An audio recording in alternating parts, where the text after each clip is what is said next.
Hello everyone, नमस्ते। आप सबका इस चैनल पर स्वागत है। आज मैं पढ़ने जा रही हूँ समाज शास्त्र के अंतर्गत हम पढ़ने जा रहे हैं कार्ल मार्क्स को। कार्ल मार्क्स, हम इसकी डेट ऑफ बर्थ देखें तो ये इनका बर्थडे यानी इनका जन्म 5 मई 1880 को यूरोप के पश्चिम जर्मनी के राइन प्रांत के ट्रिविज नगर में हुआ था। इनका कार्यकाल देखें तो 64 ईयर्स का इनका कार्यकाल था, जो 14 मार्च 1883 को इनका कार्यकाल एक तरह से एंड हो गया था लंदन, ब्रिटेन में। ब्रिटेन का लंदन। इनका पूरा नाम कार्ल हेनरिक मार्क्स था। इनका जन्म, जैसा कि हम जानते हैं कि राइन प्रांत के ट्रिबिश नगर में इनका जन्म हुआ था 5 मई को। ये मध्यवर्ती यानी मिडिल क्लास के यहूदी परिवार में हुआ था। यहूदी परिवार एक तरह से ईसाई धर्म को मानने वाले लोग होते हैं, और 1824 को इन्होंने ईसाई धर्म को स्वीकार कर लिया। हालांकि इनकी बाद में रुचि ईसाई धर्म से उठ गई थी। ये नास्तिक हो गए थे, किसी धर्म को नहीं मानते थे, जैसा कि इनके सिद्धांतों में देखा गया है। इन्होंने बोला था कि धर्म समाज के लिए अफीम का कार्य करती है। हालांकि ये पहले धार्मिक कट्टरवादी थे। इनकी प्रारंभिक शिक्षा देखें तो प्रारंभिक शिक्षा इनकी अपने एरिया में हुई थी, ट्रिविस नगर के ट्रियर जिने मजियम में हुई थी, और इनकी उच्च शिक्षा वहाँ के बोन और बर्लिन विश्वविद्यालय में हुई थी, जो इन्होंने जेना विश्वविद्यालय से भी किया था। इनको कानून के विषय में रुचि थी, इसलिए उन्होंने कानून का अध्ययन किया था, और उन्होंने दर्शन शास्त्र का भी अध्ययन किया था। इनको इकोनॉमी में भी पढ़ा जाता है, और समाजशास्त्र में भी इनको बहुत महत्वपूर्ण स्थान रखते हैं। वाइमर विश्वविद्यालय के अध्ययन के समय इन्होंने हीगल के दर्शन को पढ़ा था।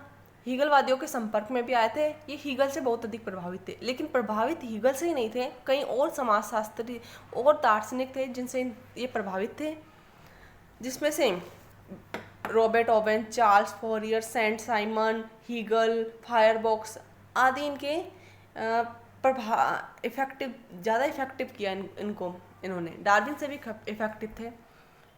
इन्होंने 1839 से 41 में जेना विश्वविद्यालय में डेमोक्राइटस एंड एपिकुरम के प्राकृतिक दर्शनों के अंतर जेनाक्राइटस एंड एपिकुरम के प्राकृतिक दर्शनों के अंतर पर इन्होंने एक निबंध लिखा, जो इनका थीसिस माना जाता है।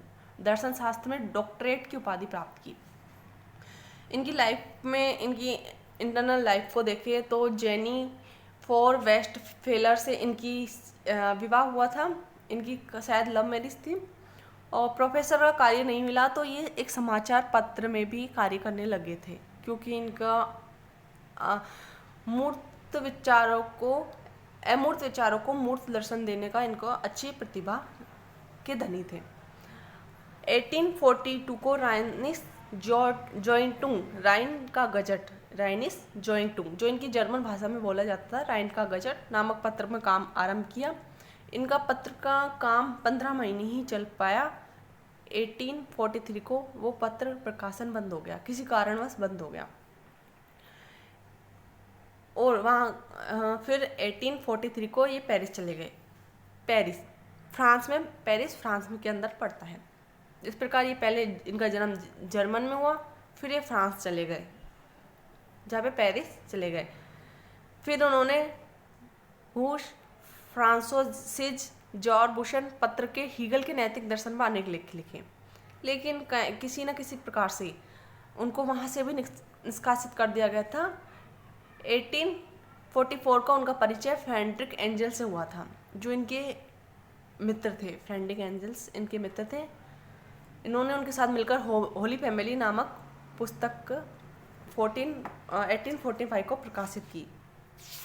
इस प्रकार देखिए तो इस प्रकार उनको पहले फिर फ्रांस से भी निष्कासित कर दिया गया था। फिर ब्रुत्सेन चले गए थे, ब्रुत्सेन जाकर निवास करने लगे, लेकिन वहाँ की जो सरकार थी ब्रुत्सेन की, वहाँ की उनकी नीतियों के कारण वहाँ से उनको भी उनकी नागरिकता छोड़नी पड़ी। फिर ये पेरिस से होते हुए लंदन चले गए थे। 1849 को ये पेरिस होते हुए लंदन चले गए। आर्थिक तंगी का भी इन्होंने सामना किया, और 1850 को इनके मार्स के पुत्र और 1852 को इनकी पुत्री का निधन हो गया और कुछ समय बाद इनकी पत्नी का भी निधन हो गया था। 1881 को इनकी पत्नी का निधन होने के बाद 15 मार्च, जैसा कि इसमें लिखा गया है, 15 मार्च 83 को इन्होंने अपने नश्वर शरीर को त्याग दिया। इस प्रकार हमें इनके परिवार, इनके आंतरिक जीवन में कुछ झलकें देखने को मिलती है। तो देखें तो इन्होंने आर्थिक निर्धारणवाद का सिद्धांत दिया था। इन्होंने वैज्ञानिक समाजवाद, द्वंद्वात्मक भौतिकवाद, ऐतिहासिक भौतिकवाद, अतिरिक्त मूल्य, अलगाववाद, धर्म, परिवार, वर्ग संघर्ष, शिक्षा, सामाजिक परिवर्तन, सामाजिक स्त्रीकरण और प्रैक्सिस, इन पे कहीं ना कहीं अध्ययन देखे गए हैं। इनका मुख्यतः थ्योरी थी वर्ग संघर्ष और ऐतिहासिक द्वंद्वात्मक भौतिकवाद से ऐतिहासिक भौतिकवाद देखने को मिलता है। इसी प्रकार इनके हर जो इनके लेख थे एक दूसरे से जुड़े हुए थे, किसी न किसी रूप में एक दूसरे से जुड़े हुए थे। इनकी अध्ययन की विधि देखें तो इनका अध्ययन है ऐतिहासिक तुलनात्मक, यानी इतिहास के आधार पर इन्होंने व्याख्या की और तुलना की एक दूसरे की इतिहास के आधार पर, पहले किस प्रकार समाज था और अब किस प्रकार के समाज हमें देखने को मिलता है। और इनका मुख्यतः थ्योरी मानी जाती है आर्थिक निर्धारणवाद। आर्थिक निर्धारणवाद इनका मानना था कि समाज में परिवर्तन होता है, समाज में जो कुछ भी होता है उसका मेन कारण है धन, अर्थ के कारण ही, यानी आर्थिक कारण से ही व्यक्ति के विचारों में परिवर्तन होता है, उसकी स्थिति में परिवर्तन होता है। इस प्रकार इन्होंने हर किसी भी चीज को आर्थिक आधार पर देखने का प्रयास किया। इनकी कुछ बुकें भी हम देख लें तो इन्होंने दास कैपिटल लिखी थी।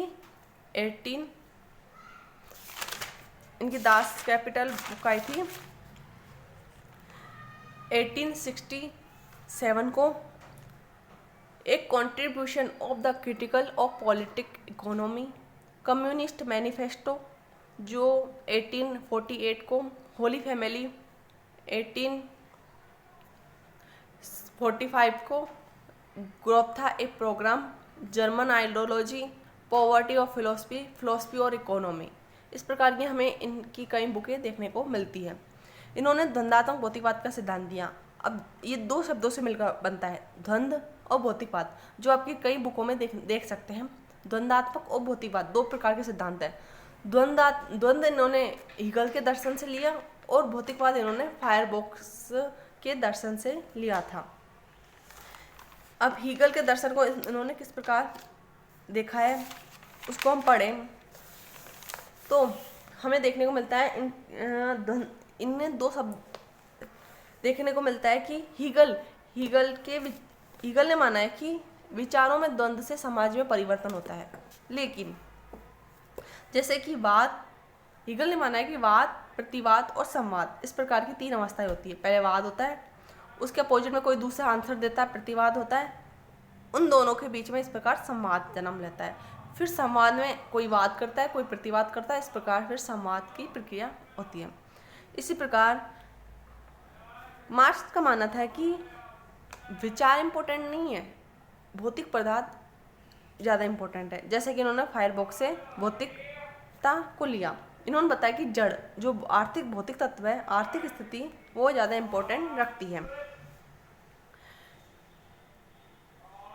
हीगल के विचारधारा से प्रभावित थे, लेकिन इसके विपरीत विचार इन्होंने माना कि पदार्थी वास्तविक सत्य है। इन्होंने बताया कि जिस प्रकार बीज को पेड़ होता है, उससे बीज निकलता है, बीज पुनः धरती के अंदर जाता है, भूमि के अंदर जाता है, फिर वो अंकुरित होता है, फिर वो पेड़ के रूप में वापस आता है, फिर वो उसमें फल फूल आता है, फिर वो फूल के बाद वो पुनः बीज में कन्वर्ट होता है। इस प्रकार ये प्रक्रिया चलती रहती है। पदार्थ हमेशा गतिमान रहता है, पदार्थ हमेशा एक अवस्था में नहीं रहता, उसमें परिणात्मक में गुणों में परिवर्तन देखा जा सकता है और इनमें विरोधों में एकता होती है, निषेधों में निषेध होता है, एक पदार्थ दूसरे का निषेध करता है। इस प्रकार निषेधों के निषेध से पदार्थ का जन्म होता है और ये मात्रात्मक से गुणात्मक परिवर्तन देखने को मिलता है। पदार्थी अंतिम सत्य है, उच्च अवस्था का प्रतिनिधित्व करता है। इस प्रकार इन्होंने अपने द्वंद्वात्मक भौतिकवाद को दिया। इसी आधार पर इन्होंने इतिहास की व्याख्या की है। इतिहास की व्याख्या करने के कारण ही इनके सिद्धांत को बोलते हैं ऐतिहासिक भौतिकवाद। ऐतिहासिक भौतिकवाद का तात्पर्य है कि एक अवस्था चेंज होने के बाद दूसरी अवस्था आती है। इसका मुख्य कारण इन्होंने बताया कि आर्थिक तत्व। इन्होंने 5 प्रकार की अवस्था बताई।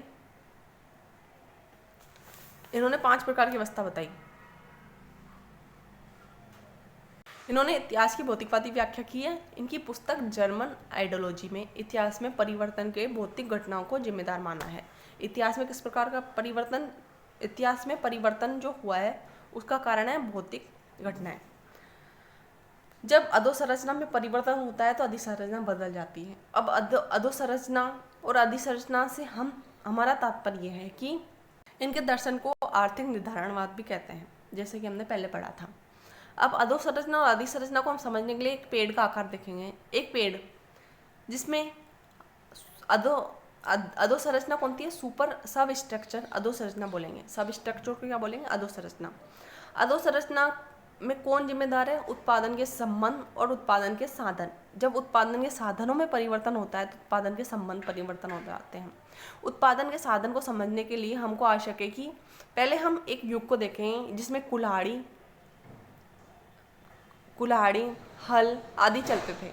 ये क्या हो गए? उत्पादन के साधन, जो एक तरह से कृषि के यंत्र हो सकते हैं।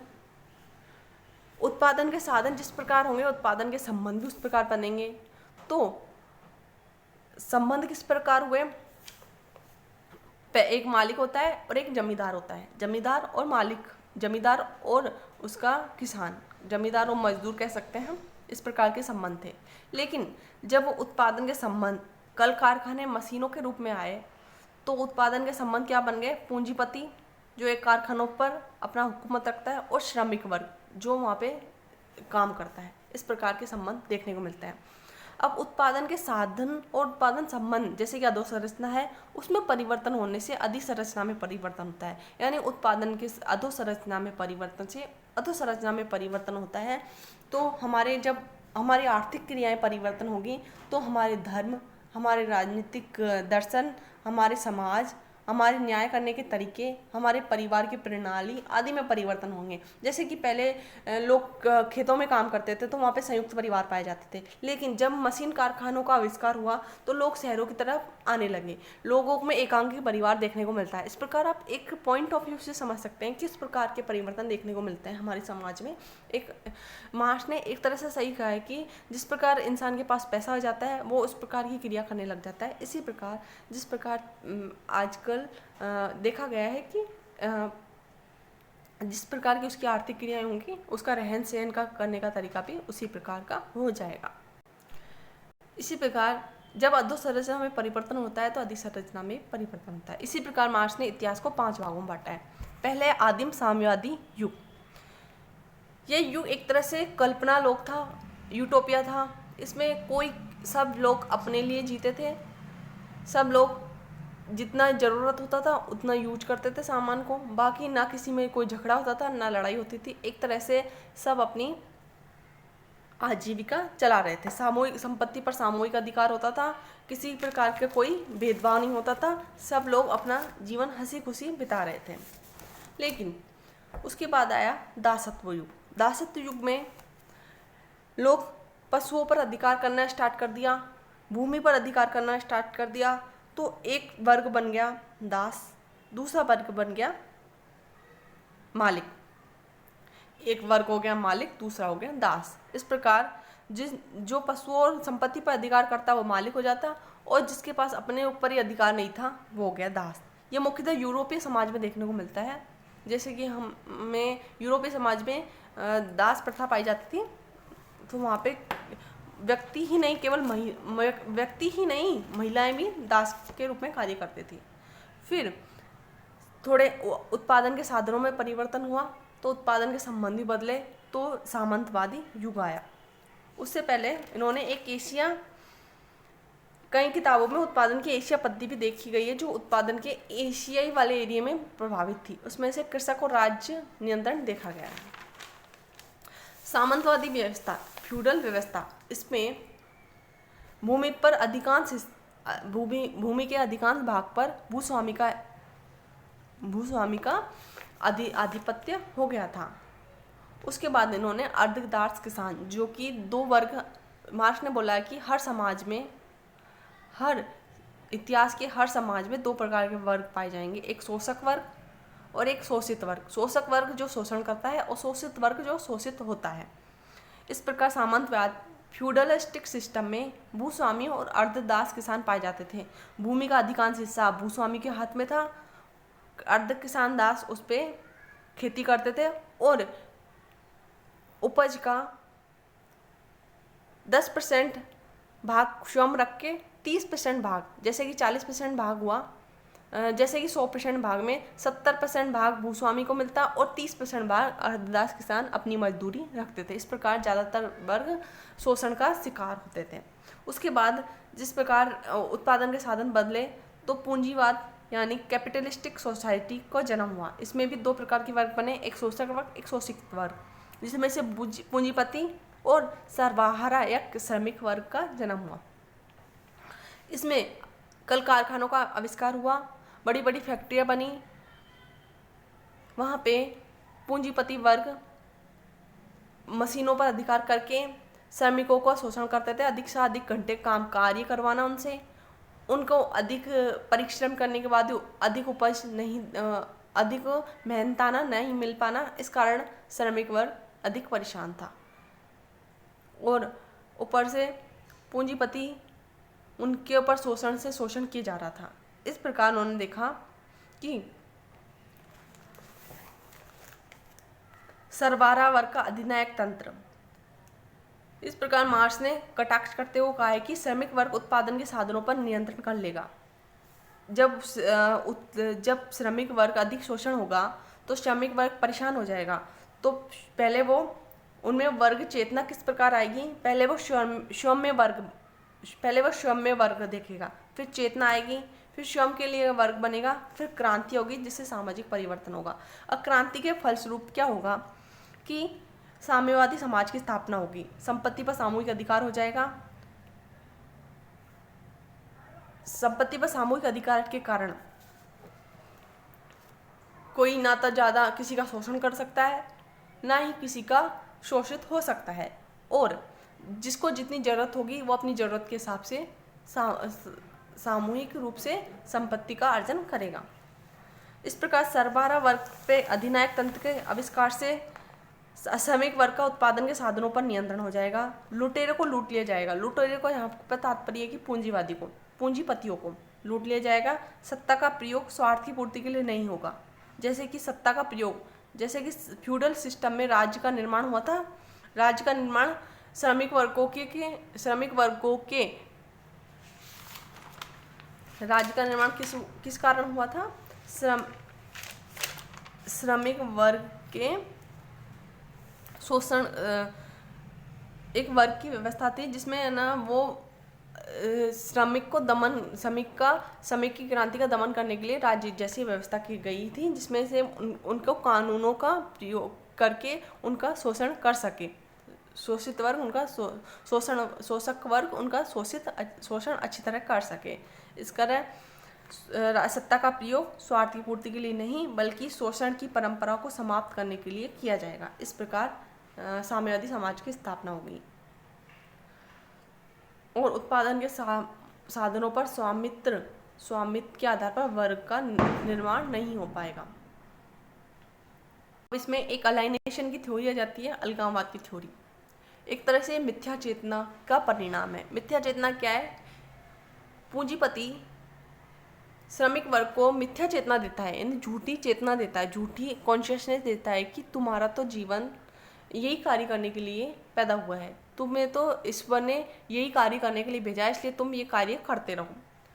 इस प्रकार उन्होंने धर्म पर भी कटाक्ष किए हैं कि धर्म समाज के लिए अफीम कार्य करता है। धर्म पर अंधा विश्वास करना व्यक्ति की भूल है। बुर्जुआ वर्ग अतिरिक्त मूल्य अपने पास रख लेता है और श्रमिकों को मिथ्या चेतना उत्पन्न करता है। धर्म एक भ्रामक सूर्य है। स्वयं से अलगाव पैदा हो जाता है, उत्पादन के साधनों से अलगाव पैदा हो जाता है। एक व्यक्ति जब कार्य करता है, मजदूरी करता है, जब श्रमिक कल कारखानों में 10-10 घंटे, तो पहले तो वो श्रम से अलगाव हो जाता है, श्रम के बारे में कॉन्शियसनेस नहीं रख पाता। फिर उत्पादन के साधनों से अलगाव हो जाता है, फिर उत्पादित वस्तु से अलगाव हो जाता है, उत्पादन प्रणाली से अलगाव हो जाता है। अलगाव नहीं हो पाता तो केवल अपने परिवार से अलगाव नहीं हो पाता। इस कारण वह क्रांति करने के लिए जागरूक हो जाता है। अलगाव के परिणाम स्वरूप श्रम का परिणीकरण हो जाता है।